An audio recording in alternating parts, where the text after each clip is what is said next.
जय हिंद दोस्तों। इस वीडियो में हम लोग केंद्रीय बजट 2022-23 के सार को डिस्कस करेंगे, समरी को डिस्कस करेंगे। बजट में आपके एग्जाम पर्सपेक्टिव से क्या इम्पोर्टेंट है उस पॉइंट को खंगालने का प्रयास करेंगे। जो आपके एग्जाम पर्सपेक्टिव से इम्पोर्टेंट हो उसको हम लोग देखेंगे। ये बजट आखिर इम्पोर्टेंट क्यों है? सबसे पहला क्वेश्चन आपके जहन में यही आएगा कि आखिर 2022-23 का बजट इम्पोर्टेंट क्यों है।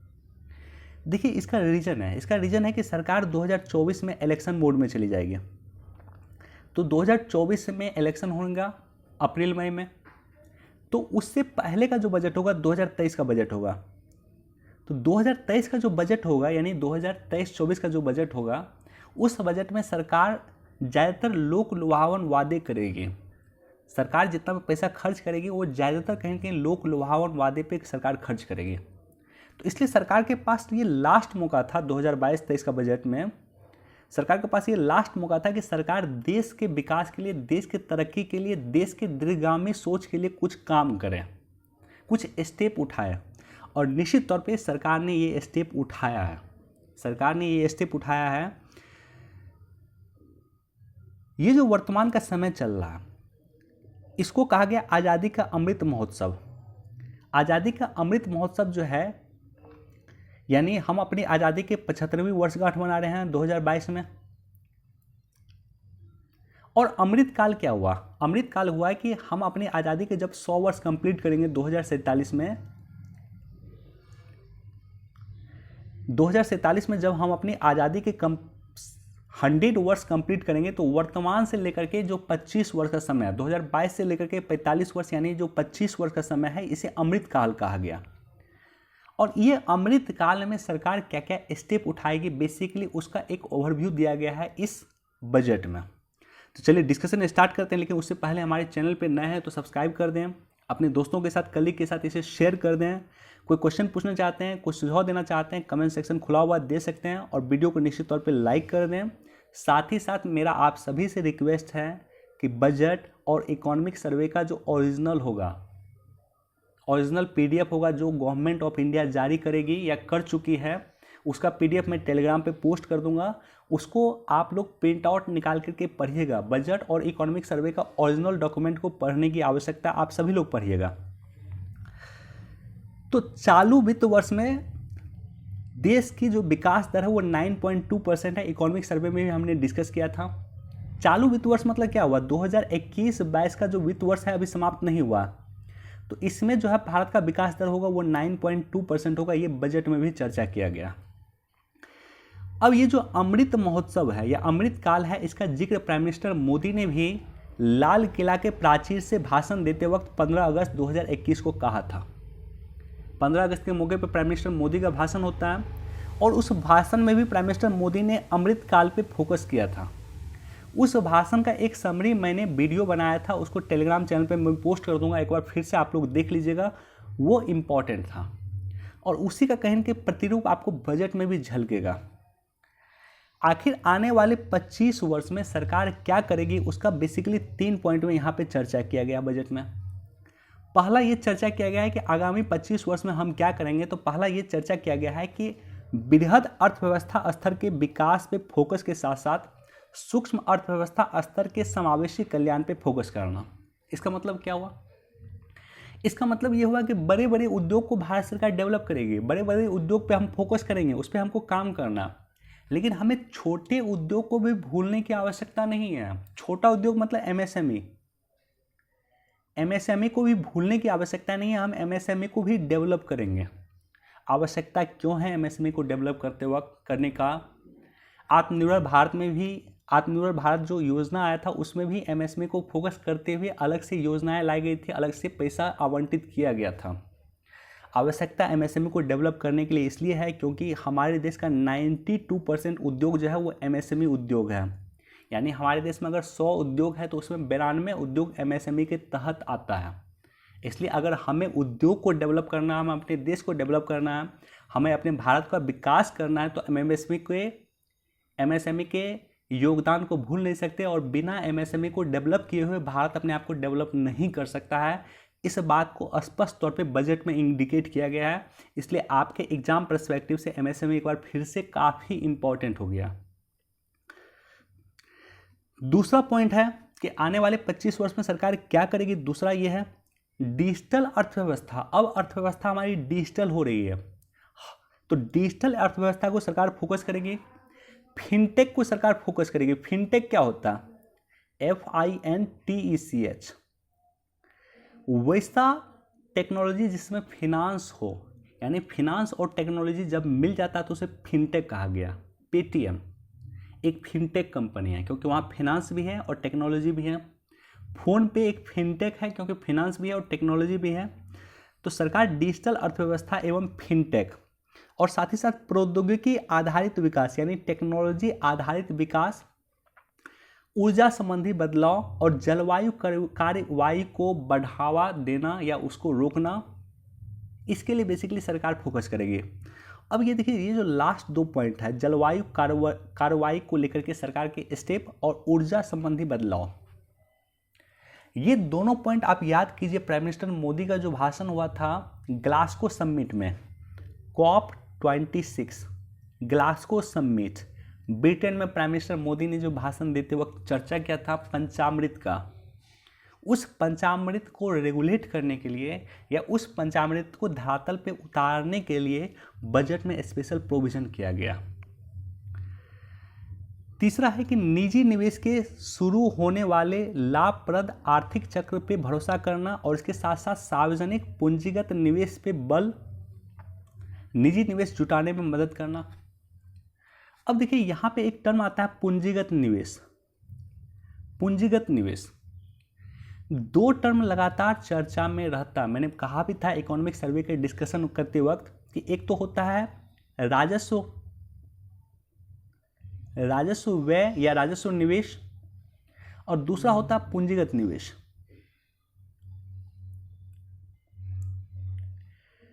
राजस्व व्यय को अंग्रेजी में कहा जाता है रिवेन्यू एक्सपेंडिचर और पूंजीगत निवेश को अंग्रेजी में कहा जाता है कैपिटल एक्सपेंडिचर।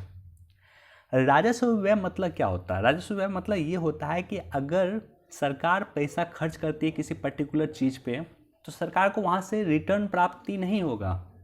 जैसे मान लीजिए सरकार आपके अकाउंट पे 1000 रुपये दे दे तो सरकार को क्या उससे रिटर्निंग मिलेगा? बिल्कुल नहीं मिलेगा। और पूंजीगत व्यय का मतलब क्या होता है? पूंजीगत व्यय का मतलब होता है कि सरकार अगर कहीं पैसा खर्च कर रही है तो उससे सरकार को रिटर्निंग भी मिल जाएगा। जैसे सरकार एयरपोर्ट का निर्माण करती है, सरकार हाईवे का मान लीजिए निर्माण करती है, तो हाईवे का सरकार निर्माण करेगी तो टोल टैक्स के माध्यम से सरकार को पैसा फिर रिटर्न हो जाएगा। तो इसी को कहा गया पूंजीगत व्यय। बजट में अब आप देखेंगे तो सरकार इस बार पूंजीगत निवेश पे अधिक फोकस किया है। 2023 का जो बजट होगा, अगले वर्ष का जो बजट होगा, उसमें सरकार पूंजीगत निवेश पे इतना फोकस नहीं करेगी, सरकार राजस्व व्यय पे फोकस करेगी क्योंकि सरकार को वोट लेना होगा उस समय में और उस अकॉर्डिंग सरकार काम करने का प्रयास करेगी। लेकिन इस बार सरकार ने पूंजीगत निवेश पे अधिक फोकस किया है। तो इसमें भी कहा गया है कि अगर पूंजीगत निवेश में निजी निवेश को जुटाने में मदद करना, यानी पूंजीगत निवेश जो होगा उसमें सार्वजनिक निवेश तो होगा ही, सरकार तो निवेश करेगी ही। रोड सरकार बनाएगी, एयरपोर्ट सरकार बनाएगी, पोर्ट सरकार बनाएगी, बंदरगाह सरकार बनाएगी, लेकिन कोशिश करेगी कि निजी निवेश भी इसमें जुटाया जाए, यानी रोड बनाने में गवर्नमेंट के साथ साथ प्राइवेट कंपनी भी शामिल हो, एयरपोर्ट बनाने में गवर्नमेंट के साथ साथ प्राइवेट कंपनी भी शामिल हो, यानी पोर्ट बनाने में गवर्नमेंट के साथ साथ प्राइवेट कंपनी भी शामिल हो। उसके बाद यहाँ पे एक टर्म चर्चा किया गया कि वित्तीय समावेशन और प्रत्यक्ष लाभ अंतरण सुनिश्चित करना। सरकार कई सारे 2014 के बाद सरकार खास करके गरीबों के लिए, महिलाओं के लिए, हाशिए पर पड़े लोगों के लिए वित्तीय समावेशन सरकार लाई है। वित्तीय समावेशन मतलब क्या होता है? बैंकिंग की पहुंच आप तक। याद कीजिए जनधन योजना, जनधन योजना के माध्यम से 40 करोड़ से अधिक अकाउंट बने थे। और डायरेक्ट बेनिफिशियरी ट्रांसफर डीबीटी का जिक्र किया गया है। प्रत्यक्ष लाभ अंतरण को अंग्रेजी में डीबीटी कहा जाता है, यानी आपको सरकार डायरेक्टली आपके अकाउंट पे पैसा देती है। जैसे किसान सम्मान निधि के तहत किसानों को सरकार 2000 रुपये प्रत्येक 4 महीने पे देती है। सरकार 6000 रुपये प्रति वर्ष किसानों को देती है डीबीटी के द्वारा। इस तरह से कई सारी सरकार की परियोजना चल रही है।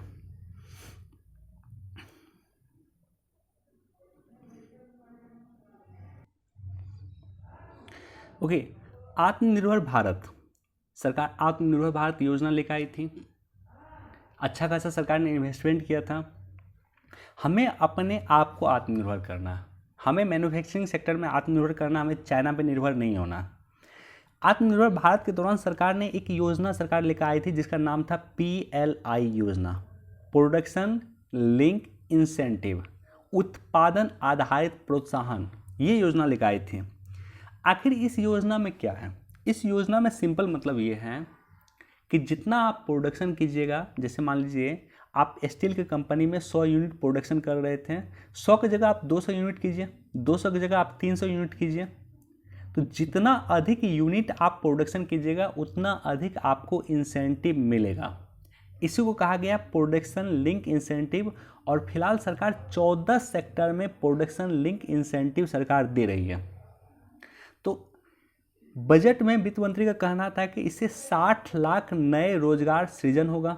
यानी जो सरकार 14 सेक्टर में प्रोडक्शन लिंक इंसेंटिव दे रही है तो उससे क्या होगा कि 60 लाख रोजगार सृजित होगा और साथ ही साथ 5 वर्षों में, आगामी 5 वर्षों में 30 लाख करोड़ रुपए से अधिक के उत्पादन की क्षमता होगी। अच्छा स्टेप है। साथ ही साथ यहाँ पे नई सार्वजनिक क्षेत्र उद्यम नीति की चर्चा किया है वित्त मंत्री के द्वारा। और स्पेशल मैं फोकस करना चाहूँगा एयर इंडिया को लेकर के। आप सभी को ज्ञात होगा कि 18,000 करोड़ रुपए में एयर इंडिया का 100% शेयर टाटा ने परचेज कर लिया। पेपर में लगातार मैं आपके साथ डिस्कस करता हूँ। तो एयर इंडिया के स्वामित्व को 18,000 करोड़ रुपए में ट्रांसफ़र कर दिया है टाटा को। और इसी तरह से एक और कंपनी है Nilachal Ispat Nigam limited, most probably I think इसका भी ट्रांसफ़र टाटा को किया जा रहा है, इसका भी स्वामित्व ट्रांसफ़र टाटा को किया जा रहा है। इसके अलावा आज़ादी का जो अमृत महोत्सव होगा आगामी 25 वर्ष में, जो हमारा अमृत काल चल रहा है वर्तमान में, यानी आज़ादी के 25 वर्ष, आज़ादी आगामी 25 वर्ष में आज़ादी का 100 वर्ष कंप्लीट हो जाएगा 2047 तक। तो 2047 तक जब हम अपनी आज़ादी के 100 वर्ष मनाएंगे तो उस पीरियड को कहा गया अमृत काल। उस अमृत काल में सरकार की क्या योजना? तो बेसिकली 4 प्राथमिकताओं को रेखांकित किया गया है वित्त मंत्री के द्वारा कि अगले आने वाले 25 वर्ष में हम क्या करेंगे। एक तो कहा गया कि PM गति शक्ति योजना। PM गति शक्ति योजना देश में जितने भी इंफ्रास्ट्रक्चर योजना चल रही थी सबको समाहित करके PM गति शक्ति योजना का नाम दे दिया गया। यानी जितना भी इंफ्रास्ट्रक्चर का काम होगा अब PM गति शक्ति योजना के तहत होगा। मसलन रोड निर्माण, बंदरगाह निर्माण, रेल निर्माण, हवाई जहाज निर्माण, परिवहन निर्माण, लॉजिस्टिक्स निर्माण, जो भी होगा PM गति शक्ति योजना के तहत होगा। तो एक तो PM गति शक्ति योजना। दूसरा, आगामी 25 वर्ष तक सरकार का फोकस होगा समावेशी विकास। ये इम्पॉर्टेंट टर्म है। सस्टेनेबल डेवलपमेंट, सतत विकास, समावेशी विकास सब एक ही टर्म है। इम्पॉर्टेंट टर्म क्यों है? क्योंकि समावेशी विकास मतलब होता है कि हम अपनी वर्तमान की आवश्यकताओं को पूरा करेंगे और भविष्य के लिए भी हम संजो कर रखेंगे, उसको सहेज कर रखेंगे।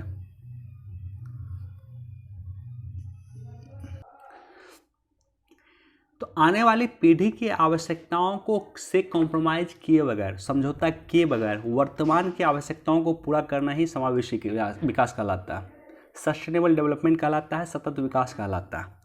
आगामी 25 वर्ष तक गति शक्ति योजना पे भी बल रहेगा हमारा, सतत विकास पे भी बल रहेगा और साथ ही साथ उत्पादकता बढ़ाने वाले निवेश, उभरते अवसर, ऊर्जा के स्वरूप और जलवायु कार्यवाही को लेकर के सरकार आवश्यक काम करेगी। यानी वैसा निवेश जहाँ पे जो प्रोडक्शन बढ़ाए, प्रोडक्शन बढ़ाना अधिक इम्पॉर्टेंट है, तो वैसे निवेश को हम प्रोत्साहित करेंगे जो प्रोडक्शन बढ़ाए, ऊर्जा के स्वरूप को लेकर के काम करेगी और जलवायु कार्यवाही को लेकर के काम करेगी। यानी रिन्यूएबल एनर्जी के सेक्टर में सरकार पर्याप्त मात्रा में काम करने का विचार बना रही है आगामी 25 वर्ष के लिए।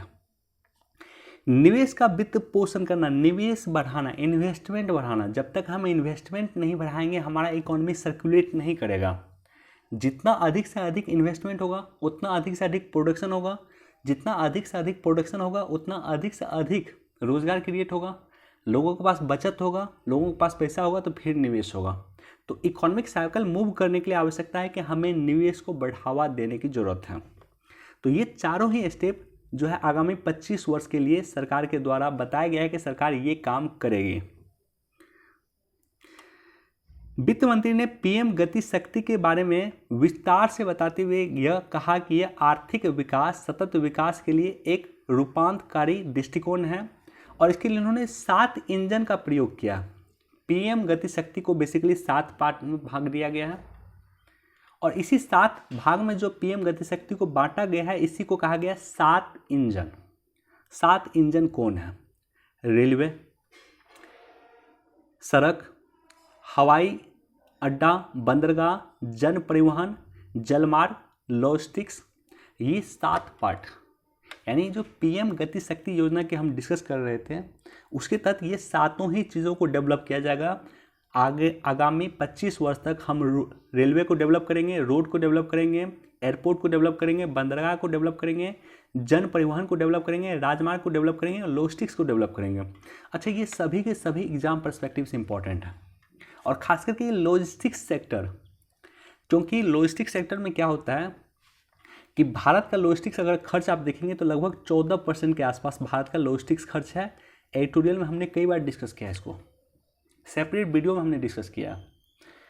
14% खर्च लॉजिस्टिक्स सेक्टर में, इसका मतलब क्या? इसका सिंपल मतलब ये है कि अगर 100 रुपये का आप सामान कोई परचेज करते हैं तो 14 रुपये आप पे करते हैं लॉजिस्टिक्स का। अमेरिका में कितना है, विकसित देशों में कितना है? लगभग 5 से 6%। यानी अमेरिका में कोई व्यक्ति अगर 100 रुपये का सामान परचेज कर रहा है तो उसमें सिर्फ 6 रुपये सरकार या वो व्यक्ति लॉजिस्टिक्स के लिए दे रहा है। हम 100 रुपये का सामान परचेज कर रहे हैं तो 14 रुपये लॉजिस्टिक्स के लिए दे रहे हैं। अमेरिका में कोई 100 रुपये का सामान परचेज कर रहा है तो सिर्फ 6 रुपये लॉजिस्टिक्स के लिए दे रहा है। तो हमें भी ये 14 को घटा करके 6 करना, और इसके लिए सरकार लगातार प्रयास कर रही है। इसी का पार्ट एक देखेंगे, मल्टी मॉडल लॉजिस्टिक्स परियोजना। असम में एक मल्टी मॉडल लॉजिस्टिक्स परियोजना बन भी चुकी है। इसके अलावा वित्त मंत्री ने एक स्टेशन एक उत्पाद का भी जिक्र किया। यानी जिस तरह से एक जिला एक उत्पाद होगा उसी तरह से एक स्टेशन एक उत्पाद होगा। यानी उस पर्टिकुलर स्टेशन पे एक उत्पाद जो फेमस उत्पाद होगा उसको बढ़ावा दिया जाएगा उस जगह का। जैसे मान लीजिए प्रयागराज रेलवे स्टेशन है तो प्रयागराज का जो इम्पोर्टेंट वस्तु है उसको बढ़ावा दिया जाएगा उस रेलवे स्टेशन पे। इसके अलावा 400 वंदे भारत ट्रेन चलाया जाएगा। जो पहला वंदे भारत ट्रेन था वो चलाया गया था दिल्ली से वाराणसी के बीच में। अब आगामी 1 वर्ष में 400 वंदे भारत ट्रेन चलाया जाएगा। उसके बाद एक इम्पॉर्टेंट टॉपिक आपके एग्जाम पर्सपेक्टिव से है और वो है प्राकृतिक कृषि। हाल में ही पिछले 1 महीने पहले देश में पहली प्राकृतिक खेती को लेकर के सम्मेलन आयोजित किया गया था अहमदाबाद में, और हमारे देश के प्रधानमंत्री ने वर्चुअली उसको संबोधित किया था। और देखिए बजट में इसका फिर चर्चा है। यानी प्राकृतिक खेती अब आपके एग्जाम पर्सपेक्टिव से मोस्ट इम्पॉर्टेंट है।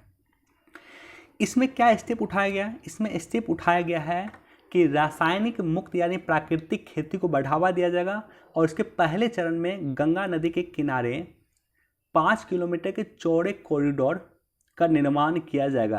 यानी मान लीजिए गंगा नदी है, ये गंगा नदी है तो इसके 5 किलोमीटर इधर और 5 किलोमीटर इधर, इस रेंज में प्राकृतिक खेती को बढ़ावा दिया जाएगा पहले चरण में। इसके अलावा 2023 में यूनाइटेड नेशन के द्वारा इंटरनेशनल मिलेट ईयर के रूप में मनाया जा रहा है। अंतर्राष्ट्रीय मोटे अनाज दिवस के रूप में 2023 को मनाया जा रहा है। इसलिए सरकार 2023 में सिंसियर है कि बाजरे के उत्पादन को बढ़ावा दे, या बाजरे को लेकर के सरकार काम कर रही है, मोटे अनाज को लेकर के सरकार काम कर रही है। और ये जो 2023 में इंटरनेशनल मिलेट ईयर के रूप में मनाया जाएगा, अंतर्राष्ट्रीय मोटे अनाज दिवस के रूप में मनाया जाएगा, वर्ष के रूप में मनाया जाएगा, वो भारत सरकार के रिक्वेस्ट पे ही यूनाइटेड नेशन ने ये इनिशिएटिव लिया। भारत सरकार ने ही रिक्वेस्ट किया यूनाइटेड नेशन से कि 2023 को इंटरनेशनल मिलेट ईयर घोषित कीजिए, और उसके बाद यूनाइटेड नेशन ने ये घोषित किया, तो बजट में इसकी भी चर्चा किया गया है। अब देखिए, हमने पहले भी डिस्कस किया था आपके साथ कुछ देर पहले कि एमएसएमई को लेकर के सरकार फोकस कर रही है, और आत्मनिर्भर भारत की योजना देखेंगे तो वहाँ भी सरकार ने आपातकालीन ऋण लाइन गारंटी योजना की शुरुआत किया था आत्मनिर्भर भारत में। जिस तरह से कोरोना के समय में छोटे मोटे उद्योग तबाह हो गए, उसको लेकर के सरकार ये योजना लेकर आई थी, और उसको लेकर के भी बजट में डिस्कस किया गया, और इसको बढ़ा दिया गया है मार्च 2023 तक के लिए। इसमें क्या है, इसको लेकर के भी हमने डिस्कस किया है। इसमें क्या है कि बिना किसी, अगर आप लोन लेने के जाते हैं, अब जाइए बैंक के पास लोन लेने के लिए, तो आपको मॉर्गेज रखना पड़ेगा, कुछ सामान आपको गिरवी रखना पड़ेगा, और यहाँ पे गिरवी रखने की कुछ ज़रूरत नहीं, सरकार आपको लोन देगी बिना किसी गिरवी के, बिना किसी मॉर्गेज के। इसके अलावा अगर आप देखेंगे एमएसएमई सेक्टर को लेकर के सरकार लगातार काम कर रही है, और आप देखेंगे कि उद्यम ई श्रम पोर्टल का भी डिस्कस किया गया, असीम पोर्टल का भी डिस्कस किया गया है। ये कहीं ना कहीं हमारे देश में जो लेबर रिफॉर्म्स है उसका पार्ट है, ये कहीं ना कहीं हमारे देश में जो एमएसएमई सेक्टर को इम्प्रूव करने है उसका पार्ट। इस सबको दोनों से आप जोड़ सकते हैं, एमएसएमई से भी आप जोड़िए, लेबर रिफॉर्म से भी आप जोड़िए। इसके अलावा बजट में एक इम्पॉर्टेंट प्रोविजन यह किया गया है कि हम ड्रोन टेक्नोलॉजी को डेवलप करेंगे। देखिए, हमारे देश में जो आईटीआई है, हमारे देश में बहुत सारे आईटीआई है, आज भी वहाँ पे वेल्डिंग सिखाया जाता है। इस बजट में सरकार ने इम्पॉर्टेंट बातें बोली हैं।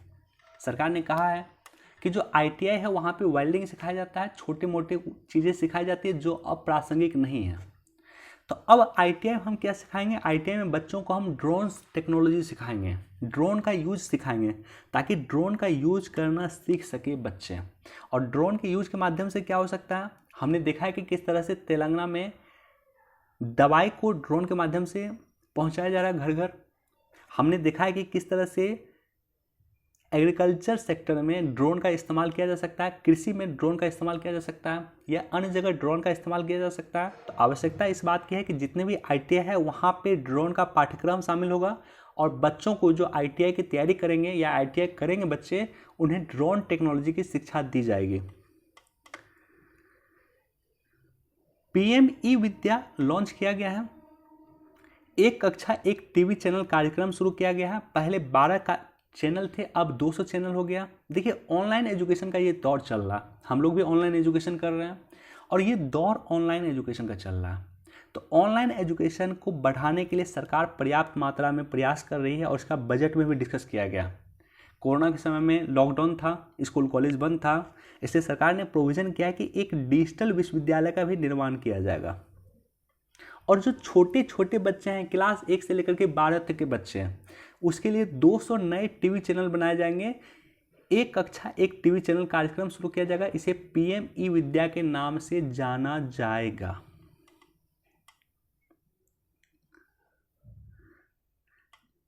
अब आते हैं स्वास्थ्य सेक्टर पे।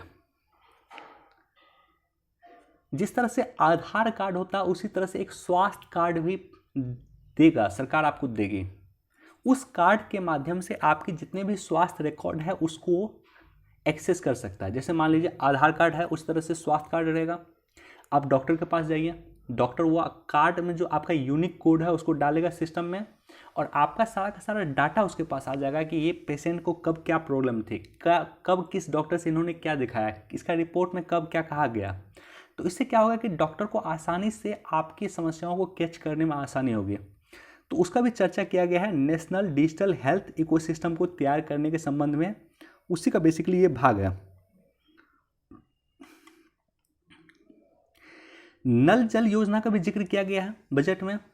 2022 तक 3.8 करोड़ परिवारों को 60,000 करोड़ रुपए आवंटित किया गया है। नल जल योजना को लेकर के सरकार सिंसियर है। 2024 तक हर घर नल योजना सरकार स्वीकृत कर चुकी है। 2024 तक हर घर नल से पानी पहुंचाने के लिए सरकार प्रतिबद्ध है। पीएम आवास योजना को भी बढ़ा दिया गया है। 80 लाख मकान इस वर्ष बनाएंगे। पीएम आवास योजना के तहत अच्छा, एक और इम्पॉर्टेंट चीज़ है, पूर्वोत्तर भारत। मैं देख रहा हूँ जब से प्राइम मिनिस्टर मोदी आया है तब से पूर्वोत्तर भारत पे लगातार फोकस किया जा रहा है। हमें आसियान के साथ अपने संबंधों को सुधारना। पहले लुक ईस्ट नीति था, अब गौर कीजिए आप, एक्ट ईस्ट नीति हो गया। तो एक्ट ईस्ट नीति को साकार करने के लिए हमें उत्तर पूर्व भारत में, पूर्वोत्तर भारत में कनेक्टिविटी बनाना होगा और सरकार लगातार कोशिश कर रही है। और इसी के संबंध में सरकार एक नई योजना लेकर आई है, उत्तर पूर्व प्रधानमंत्री विकास पहल, जिसके माध्यम से पूर्वोत्तर भारत में इंफ्रास्ट्रक्चर डेवलप किया जाएगा। वहाँ पे रोड ही नहीं है, तो हमें जो है रोड के माध्यम से म्यांमार होते हुए हम चाहते हैं कि पहुँचे वियतनाम तक, दक्षिणी चीन सागर तक हम पहुँच जाए रोड के माध्यम से। तो आवश्यकता इस बात की है कि हमें पूर्वोत्तर भारत को डेवलप करना होगा। और साथ ही साथ चीन का लगातार हमें चुनौती चीन पेश करता है, तो इसलिए भी पूर्वोत्तर भारत को हमें डेवलप करने की आवश्यकता है। अगेन एक इंपॉर्टेंट पॉइंट जो बजट में कहा गया है कि 1.5 लाख डाकघरों को कोर बैंकिंग से जोड़ा जाएगा, कोर बैंकिंग सिस्टम से जोड़ा जाएगा। और इंटर ऑपरेबिलिटी वित्तीय समावेशन की सुविधा दिया जाएगा। यानी आपका मान लीजिए कि यहाँ पे डाकघर है, आप यहाँ से चले गए इस जगह पे, इलाहाबाद से आप कानपुर चले गए, तो आपको यहाँ से ट्रांसफ़र करके यहाँ पे दे दिया जाएगा, या कानपुर में भी जाकर आप यूज कीजिए, कहीं से भी आप उसको एक्सेस कर सकते हैं। अनुसूचित बैंकों के द्वारा 75 जिलों में 75 डिजिटल बैंकिंग यूनिट की स्थापना किया जाएगा। मैं लगातार बोल रहा हूँ कि अमृत काल में सरकार का एक फोकस आप देखिएगा, फर्स्ट पेज पे ही हमने डिस्कस किया है कि डिजिटल इकोनॉमी को सरकार लाना चाहती है। तो डिजिटल इकोनॉमी लाना चाहती है तो सरकार डिजिटल बैंकिंग यूनिट की भी स्थापना करेगी। इस वर्ष 75 जिला, देश के 75 जिला में 75 डिजिटल बैंकिंग यूनिट की स्थापना करेगी। तो डिजिटल अर्थव्यवस्था को सरकार लगातार प्रोत्साहित कर रही है। इसी का पार्ट ये भी है, ई पासपोर्ट भी सरकार जारी कर रही है। इसके अलावा अगर आप देखेंगे कि इस वर्ष 5G टेक्नोलॉजी को लेकर के चर्चा होगी लगातार, और 5G टेक्नोलॉजी का स्पेक्ट्रम नीलामी होगा और 5G टेक्नोलॉजी का जो है सुविधा प्रारंभ किया जाएगा 2022-23 में। उसके बाद बजट में जो सबसे इम्पॉर्टेंट प्रोविजन में से एक यह है कि सरकार रक्षा सेक्टर को आत्मनिर्भर बनाने के लिए प्रतिबद्ध है। और रक्षा सेक्टर को आत्मनिर्भर बनाने के लिए, जैसे आपको याद होगा फिलीपींस को हमने ब्रह्मोस मिसाइल दिया है, हमने बेचा है, हमने निर्यात किया है। तो सरकार अब लगातार कोशिश कर रही है कि निर्यात सेक्टर को, रक्षा में निर्यात को बढ़ावा दिया जाए और रक्षा में जो हम आयात करते हैं उसको कम किया जाए। तो रक्षा सेक्टर को लेकर के सरकार जो है लगातार प्रयासरत है। अब देखिए, ये सब जो मैं डिस्कस कर रहा हूँ ना, इस पर पूरा एक एक पेज डिस्कस किया जा सकता है। जैसे रक्षा सेक्टर को लेकर के सरकार ने बजट में क्या घोषणा किया है और पिछले 1-2 वर्ष में रक्षा सेक्टर में सरकार किस तरह से काम कर चुकी है। तो सेपरेट वीडियो बना करके जो इम्पॉर्टेंट टॉपिक मुझे लग रहा है, 10 से 12 इम्पॉर्टेंट टॉपिक मुझे दिख रहा है, उस पर मैं सेपरेट वीडियो बना करके अलग से डिस्कस करूँगा। बाकी आप लोग बजट तो पढ़िएगा, आप लोग अपने से पढ़िएगा, बजट पढ़ना बहुत ज़रूरी है। आर्टिफिशियल इंटेलिजेंस को लेकर के सरकार प्रतिबद्ध है। हमने पहले भी कहा है कि चौथी औद्योगिक क्रांति में भारत अपने आप को विश्व में स्थापित करना चाहता है। पहली औद्योगिक क्रांति में भारत ने भाग नहीं लिया था, दूसरी में भाग नहीं लिया, तीसरी में भाग नहीं लिया, लेकिन चौथी औद्योगिक क्रांति में हमें विश्व को लीड करना है।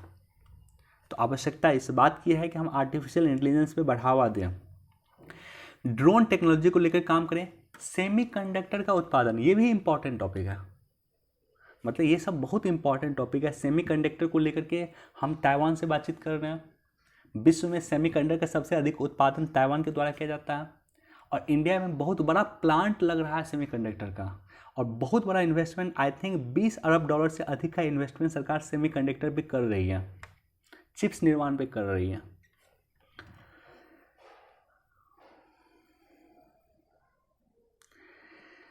उसके बाद ये पॉइंट भी हम लोग डिस्कस करेंगे कि प्राइम मिनिस्टर मोदी का जो पंचामृत था,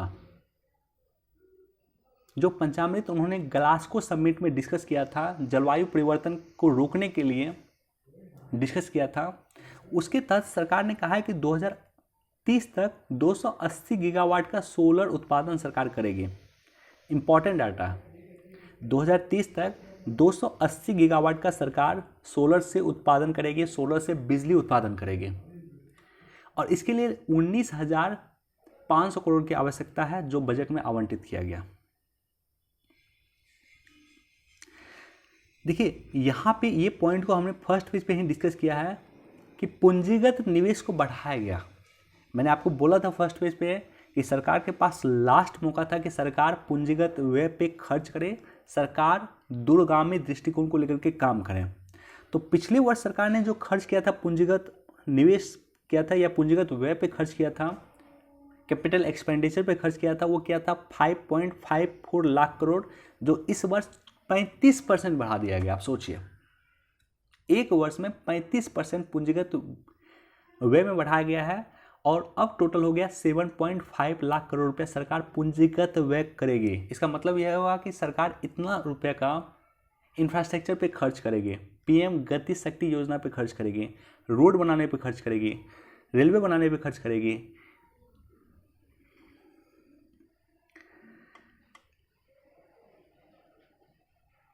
सरकार ने डिजिटल रुपए की शुरुआत किया, राइट। इसके अलावा अगर आप देखेंगे राज्यों की मदद के लिए सरकार 1 लाख करोड़ रुपए का आवंटन, धन का आवंटन किया है कि सरकार 1 लाख करोड़ रुपए राज्यों को दे रही है कि राज्य अपना डेवलप करे, अपना इंफ्रास्ट्रक्चर को डेवलप करे।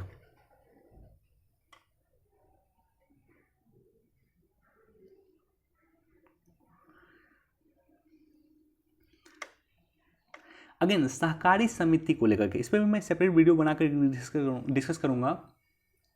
सहकारी समिति को लेकर के, कॉर्पोरेटिव सोसाइटी को लेकर के सरकार सिंसियर है और इस बार भी बजट में विशेष प्रोविजन किया गया है सहकारी समिति को लेकर के। पिछले वर्ष में ही सहकारिता मंत्रालय बना और सहकारिता मंत्रालय इतना इम्पोर्टेंट है कि इसके जो मंत्री हैं वो खुद वित्त मंत्री हैं, खुद गृह मंत्री हैं।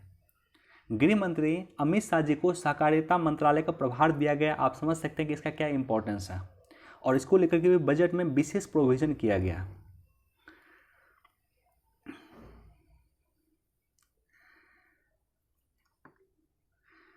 लग रहा है कि वीडियो लंबा हो सकता है, ठीक है, मैं कोशिश करूंगा कि अगले 15 मिनट में इसको समाप्त किया जाए।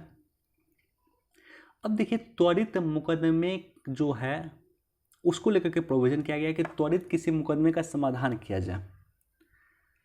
अगर मैं बात करूं आपसे इकोनॉमिक सर्वे 2017-18 की, तो आज से सोचिए कि आज से लगभग 5 वर्ष पहले उस समय में इकोनॉमिक सर्वे में एक बात कहा गया था और वो बात यह थी कि कंपनी जो होती है, कंपनी का जो केस चलता है कोर्ट में, उस केस चलने से लगभग 7 लाख करोड़ रुपए पेंडिंग है। यानी कंपनी का जो केस चलता है, मान लीजिए 2 कंपनी है, दोनों के बीच में भूमि को लेकर के विवाद है और उसका केस चला गया कोर्ट में, तो ऐसे कंडीशन में जो टोटल पैसा फंसा हुआ था वो 7 लाख करोड़ रुपए था।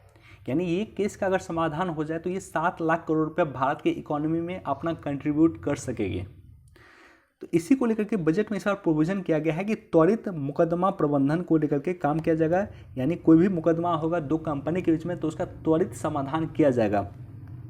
हम जब जुडिशियल रिफॉर्म्स की बात करते हैं, आपके साथ न्यायिक सुधार की बात करते हैं, तो वहाँ भी मैं इस पॉइंट को रेज करता हूँ कि त्वरित समाधान होना चाहिए। Justice delay is justice denied.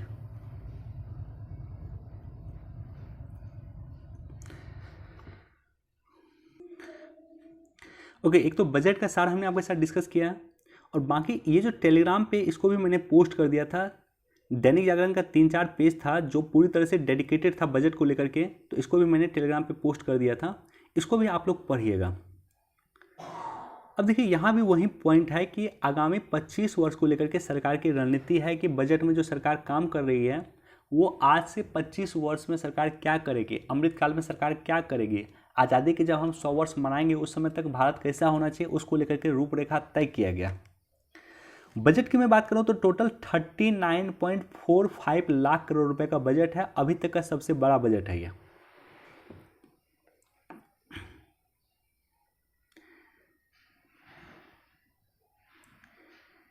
$2.3 2.37 lakh crore रुपए का एमएसएमई सीधे किसान के खाते में दिया जाएगा। यानी जो किसान हल्ला कर रहे थे कि एमएसपी को सरकार समाप्त कर सकती है, एमएसपी को सरकार समाप्त करती है, तो बजट में ये बात कहा गया कि हम एमएसपी को समाप्त नहीं करेंगे, हम 2.37 लाख करोड़ रुपए का एमएसपी देंगे, मिनिमम सपोर्ट प्राइस देंगे, न्यूनतम समर्थन मूल्य देंगे और वो सीधे किसान के खाते में देंगे। 5.25 लाख करोड़ रुपए का रक्षा बजट है। रक्षा बजट को रिलीज किया गया, बढ़ाया गया है। क्यों? क्योंकि चीन के साथ लगातार हमारा विवाद चलता है, गलवान में झड़प हुई है, तो हमें अपने आप को आत्मनिर्भर करना, हमें अपने आप को मजबूत करना, तो इसलिए रक्षा बजट भी बढ़ाया गया है। 80 लाख मकान अगले 1 वर्ष में बनाएंगे। प्रधानमंत्री आवास योजना, इसको एक्सटेंड किया गया है अगले वर्ष तक के लिए, और अब 80 लाख मकान अगले 1 वर्ष में बनेगा। इसके अलावा अगर आप देखेंगे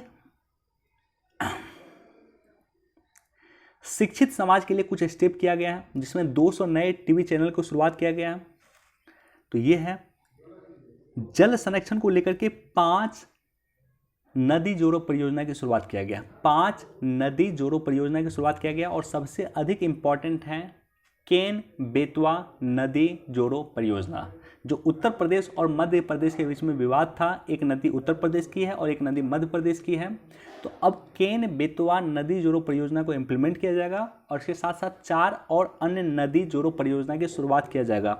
इसलिए आपके एग्जाम पर्सपेक्टिव से ये 5 ही नदी जोड़ो परियोजना इंपॉर्टेंट है, और साथ ही साथ नदी जोड़ो परियोजना की जरूरत क्यों है ये भी इंपॉर्टेंट है। गंगा किनारे 5 किलोमीटर का क्षेत्र केमिकल मुक्त रखने का निर्देश, जो हमने डिस्कस किया था कि प्राकृतिक खेती को बढ़ावा दिया जाएगा, नेचुरल फार्मिंग को बढ़ावा दिया जाएगा, उसी के संबंध में ये चर्चा है। जनसंख्या नियोजन, 60 लाख रोजगार के अवसर क्रिएट किए जाएंगे, वो भी हमने आपके साथ डिस्कस किया। सरकार ने कही है कि PLI योजना, प्रोडक्शन लिंक इंसेंटिव योजना के माध्यम से 60 लाख नए रोजगार का सृजन किया जाएगा। ड्रोन टेक्नोलॉजी को ITI कॉलेज में पढ़ाया जाएगा। ITI जो होता है, जो बच्चे करते थे ITI में, अब उसे ड्रोन टेक्नोलॉजी भी सिखाया जाएगा। गरीबी उन्मूलन को लेकर के प्रयास किया जा रहा है, किसानों के आय को लेकर के प्रयास किया जा रहा है। नारी सशक्तिकरण को लेकर के कुछ नए मिशन की शुरुआत किया गया। मिशन शक्ति, मिशन वात्सल्य, सक्षम आंगनबाड़ी, पोषण 2.0, ये काफी इंपॉर्टेंट परियोजना है। पोषण 2.0, भारत अभी भी कुपोषण के दौर से गुजर रहा है। ग्लोबल हंगर इंडेक्स में हमारी कंडीशन बहुत खराब है, तो इसको लेकर के सरकार सिंसियर है, और बजट में बेसिकली पोषण 2.0 कुपोषण को दूर करने के लिए लाया गया है। पर्यावरण संरक्षण के लिए इलेक्ट्रिक वाहनों को प्रोत्साहन देने की जरूरत है, जिसकी चर्चा किया गया है। और थर्मल पावर प्लांटों में 5 से 7% बायोमास जलाना अनिवार्य होगा, ताकि प्रदूषण से मुक्ति मिल सके। स्वस्थ समाज, मौजूदा विकास दर जो है 9.2% रहेगा, यानी 2021-22 का जो हमारा ग्रोथ रेट होगा वो जो होगा 9.2% रहने की संभावना है। 30% क्रिप्टो करेंसी पे टैक्स लगेगा। क्रिप्टो करेंसी को लेकर के मैं सेपरेट वीडियो बनाने वाला हूं, उस पर मैं डिस्कस कर दूंगा, लेकिन 30% क्रिप्टो करेंसी पे टैक्स सरकार लेकर आई है। क्रिप्टो करेंसी को लेकर के एक अलग से समिति बनाई थी सरकार ने, जैन सिन्हा समिति, आई थिंक उसी के रिकमेंडेशन पे सरकार ने बजट में इसकी घोषणा किया। 2025 तक ऑप्टिकल फाइबर बिछाने की योजना, भारत नेट योजना आप याद कीजिए। 2017 में आई थिंक भारत नेट योजना आया था, जिसका एक ही लक्ष्य था कि गांव-गांव तक हम ऑप्टिकल फाइबर बिछा देंगे, और 2025 तक टारगेट लिया गया है कि प्रत्येक गांव को, सभी गांव को ऑप्टिकल फाइबर के माध्यम से जोड़ा जा सकेगा, ताकि गांव वाले भी अच्छा इंटरनेट यूज कर सकें, हाई स्पीड इंटरनेट यूज कर सकें, 4G इंटरनेट यूज कर सकें, ताकि हम डिजिटल इकोनॉमी की ओर बढ़ सकें। 2.5 लाख पोस्ट ऑफिस को कोर बैंकिंग के माध्यम से जोड़ा जा सकेगा। उसके बाद स्वास्थ्य सेक्टर को अगर आप देखेंगे तो 16% जो हमारा बजट है इंक्रीज हुआ है स्वास्थ्य सेक्टर में। जो पिछले वर्ष हमारा बजट था उससे 16% अधिक बजट हो गया है स्वास्थ्य सेक्टर में। और सबसे अधिक इंपॉर्टेंट पूंजीगत व्यय को 35% बढ़ाया गया है। अब पूंजीगत व्यय हमारा हो गया है 7.5 लाख करोड़ रुपया। मैं उम्मीद करता हूँ ये जो बेसिक टर्म है इससे आपकी अंडरस्टैंडिंग क्लियर हो रही होगी। अगर ये डाटा है कि सरकार 2047 तक क्या करेगी, हम जब आज़ादी के 100 वर्ष मनाएंगे उस समय तक सरकार क्या करेगी, उसी को लेकर के ये डाटा, इसको आप लोग देख लीजिएगा। और ना सिर्फ देखिएगा, इसको इस PDF को आप लोग सेव करके रखिएगा, ये भविष्य में आपको काफ़ी काम देगा।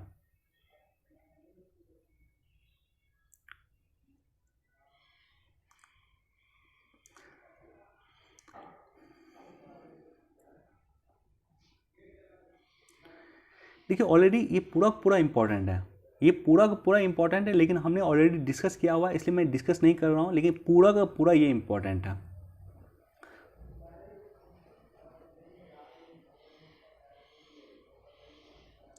ये जो पूरा पेज संबंधित है ये बेसिकली संबंधित है एग्रीकल्चर को लेकर के सरकार ने क्या स्टेप उठाया।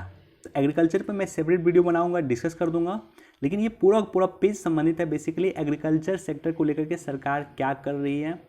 एग्रीकल्चर सेक्टर को लेकर के सरकार प्राकृतिक खेती पे जोर दे रही है, वो भी यहाँ पे दिया हुआ है।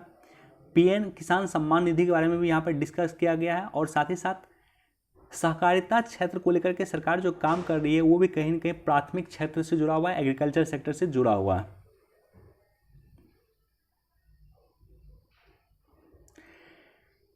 यहाँ पे अगर आप देखेंगे तो 5 नदी जो डिस्कस मैंने आपके साथ किया है कि 5 नदी जोड़ने की जो परियोजना है उसमें एक नदी है दमन गंगा पिंजाल नदी, तो दमन गंगा और पिंजाल नदी को जोड़ा जाएगा।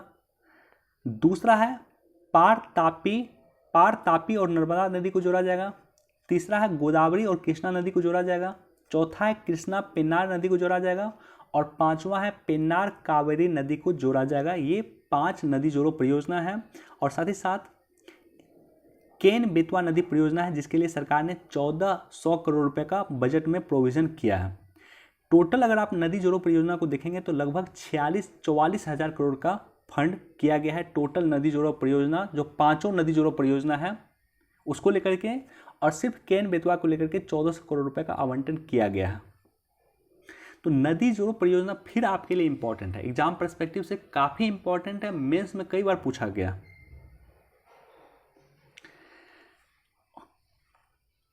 इंफ्रास्ट्रक्चर को लेकर के यहाँ पे दिया गया है कि इंफ्रास्ट्रक्चर को लेकर के जो PM गति शक्ति योजना है उसमें सरकार क्या क्या स्टेप उठा रही है। अगले 3 वर्ष में चलेगी 400 वंदे भारत ट्रेन, ऑलरेडी हमने डिस्कस कर दिया है। अब देखिए यहाँ पे ये जो पॉइंट है ये मुझे आपके साथ डिस्कस करना है, इस पर मैं सेपरेट वीडियो में भी डिस्कस करूंगा, अभी भी मैं डिस्कस करूंगा। इसके ग्लासगो जो सबमिट हुआ था, जो COP26 का सबमिट था UNFCCC का, उसमें प्राइम मिनिस्टर मोदी ने पंचामृत का जिक्र किया था, 5 अमृत का जिक्र किया था। 5 अमृत क्या था? पहला अमृत ये था कि भारत जो है रिन्यूएबल एनर्जी के माध्यम से 2030 तक 550 गीगावाट एनर्जी क्रिएट करेगी। दूसरा था कि 2030 तक भारत 50% ऊर्जा अक्षय ऊर्जा स्रोत से प्राप्त करेगा, यानी भारत का जो एनर्जी अभी सोर्स होगा एनर्जी का वो 50% रिन्यूएबल एनर्जी का होगा। तीसरा था कि भारत हरित अर्थव्यवस्था की ओर कदम बढ़ाएगा। चौथा था कि भारत ऊर्जा के हरित स्रोतों के विकास के साथ साथ भारत ने अर्थव्यवस्था में कार्बन घनत्व 2030 तक 45% कम करने का लक्ष्य रखा है। और पांचवा था कि 2070 तक हम नेट न्यूट्रल होंगे, 2070 तक नेट न्यूट्रल होंगे। इसका मतलब क्या है? इसका मतलब ये है कि जितना हम कार्बन इमिशन करेंगे उतना कार्बन हम एब्जॉर्ब कर लेंगे 2070 तक। तो बजट में इसको लेकर के स्पेशल एलोकेशन किया गया, जो हमने कमिट किया था ग्लासगो में पंचामृत, उसको लेकर के बजट में स्पेशल एलोकेशन किया गया, स्पेशल फंड दिया गया। अगेन स्टार्टअप संस्कृति को लेकर के यहाँ पे पूरा पेपर दिया हुआ है, इसको पढ़ सकते हैं आप लोग, पढ़ लीजिएगा। अब देखिए स्टार्टअप में एक पॉइंट यहाँ पे दिया गया है जो काफ़ी चर्चा में है कि 7 वर्ष में देश में 80 स्टार्टअप यूनिकॉर्न बन चुके हैं। यूनिकॉर्न कैसा, कौन होता है यूनिकॉर्न? किस कंपनी को हम यूनिकॉर्न कहेंगे? कौन स्टार्टअप को यूनिकॉर्न कहेंगे? तो वैसा स्टार्टअप जिसका मूल्य, मार्केट मूल्य बिलियन डॉलर क्रॉस कर गया हो उसे यूनिकॉर्न कंपनी कहेंगे। मसलन 1 बिलियन डॉलर में टोटल होता है 7500 करोड़ रुपया, तो 7500 करोड़ रुपए जिसका मार्केट मूल्य क्रॉस कर चुका है उसे हम कहेंगे यूनिकॉर्न कंपनी। भारत में पिछले 7 वर्ष में 80 यूनिकॉर्न कंपनी हो चुका है और पिछले 1 वर्ष में ही 40 यूनिकॉर्न कंपनी आया है। अब सोच कर देखिए, 7 वर्ष में 40 80 हुआ और पिछले 1 वर्ष में ही 40 हुआ उसमें, तो 40 यूनिकॉर्न पिछले 1 वर्ष में भारत में बने हैं। तो इसलिए कल हम लोग डिस्कस भी कर रहे थे कि असमानता देश में बढ़ रही है, साथ ही साथ उद्योग भी डेवलप हो रहा है, यूनिकॉर्न कंपनी भी डेवलप हो रही है।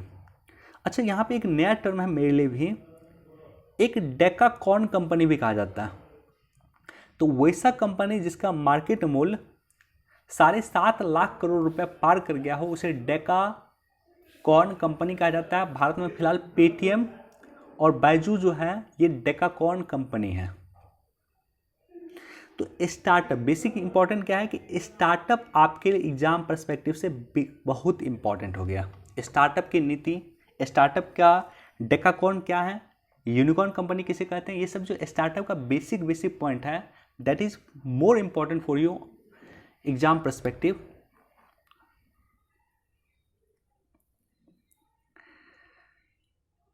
ओके, यहाँ पे क्रिप्टो करेंसी के बारे में दिया है, इसको आप लोग देख लीजिएगा, पढ़ लीजिएगा। नारी सशक्तिकरण को लेकर भी चर्चा है। जो 3 योजना की हमने जिक्र आपके साथ किया था, मिशन शक्ति, मिशन वात्सल्य, सक्षम आंगनबाड़ी और पोषण 2.0, उसका भी जिक्र किया गया है बजट में, उसका प्रोविजन किया गया बजट में, उसके लिए स्पेशल फंड का एलोकेशन किया गया है। नारी सशक्तिकरण पॉइंट में इसको हम लोग डिस्कस करेंगे।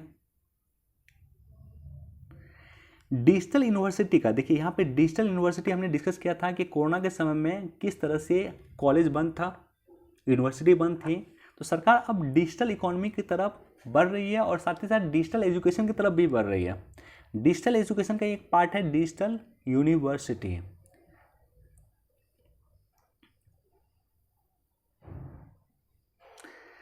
पूंजीगत व्यय में 7.5 लाख करोड़ रुपए सरकार खर्च कर रही है, तो यह ऑलरेडी हमने डिस्कस किया था आपके साथ। ओके, बेसिकली जो डिस्कस मैंने आपके साथ किया है उस सबको आप लोग पढ़ लीजिएगा। यहाँ पे देखिए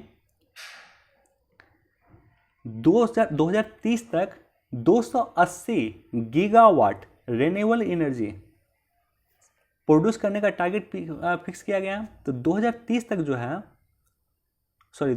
तक 550 गीगावाट रिन्यूएबल एनर्जी का टारगेट फिक्स किया गया है और उस 550 में 280 गीगावाट जो होगा वो किससे होगा, तो सिर्फ सौर ऊर्जा से होगा। 2030 तक, मैं फिर से रिपीट करता हूँ, 2030 तक 550 गीगावाट रिन्यूएबल एनर्जी प्रोड्यूस सरकार करेगी, हम प्रोड्यूस करेंगे 550 गीगावाट रिन्यूएबल एनर्जी, और उस 550 गीगावाट रिन्यूएबल एनर्जी में 280 गीगावाट रिन्यूएबल एनर्जी सिर्फ और सिर्फ सौर ऊर्जा के माध्यम से प्रोड्यूस होगा। और इसके लिए बजट में 19,500 करोड़ का प्रोविजन किया गया। तो लगभग 50 मिनट का वीडियो हो गया है। तो मैं बेसिक यहाँ पे आपके साथ एनालिसिस किया, बेसिक पॉइंट मैंने, बेसिक ओवरव्यू डिस्कस किया, बेसिक समरी मैंने आपके साथ डिस्कस किया। उम्मीद करता हूँ कि ये आपको क्लियर हो गया होगा। बाकी बजट आप लोग पढ़िएगा, इकोनॉमिक सर्वे आप लोग पढ़िएगा, उसका ओरिजिनल PDF पढ़िएगा। इसमें जो है जो 10-15 इंपॉर्टेंट टॉपिक मुझे दिख रहा है उस पर मैं सेपरेट वीडियो बनाने वाला हूँ। जैसे मान लीजिए कृषि को लेकर के सरकार के प्रयास, एजुकेशन को लेकर के सरकार के प्रयास, जलवायु परिवर्तन को लेकर के सरकार के प्रयास, नारी को लेकर के सरकार के प्रयास, या अन्य जो स्टार्टअप को लेकर के सरकार के प्रयास, तो ये सब नदी जोड़ो परियोजना को लेकर के सरकार के प्रयास। तो इस पर मैं सेपरेट वीडियो आने वाले 2-3 दिन में बनाते रहूँगा। प्रत्येक दिन 2-3 वीडियो मैं कोशिश करूँगा इस पर बनाने का। तो वीडियो देखने के लिए आप सभी का धन्यवाद, थैंक यू सो मच। जरूर इसको शेयर कर दें। जो भी कमीशन की तैयारी कर रहे हैं, किसी भी कंपटीशन की तैयारी कर रहे हैं, UPSC की तैयारी कर रहे हैं, स्टेट PCS की तैयारी कर रहे हैं, हर एक व्यक्ति के लिए ये इम्पॉर्टेंट है और इसको आप लोग पढ़िएगा। इसका PDF भी मैं टेलीग्राम पे पोस्ट कर दूंगा। विजडम एजुकेशन के नाम से हमारा टेलीग्राम चैनल है, ज्वाइन नहीं किया तो जाकर के ज्वाइन कर सकते हैं, वहाँ पे मैं पोस्ट कर दूंगा और इसको भी पढ़िएगा आप लोग। चलिए, वीडियो देखने के लिए बहुत बहुत धन्यवाद, थैंक यू सो मच।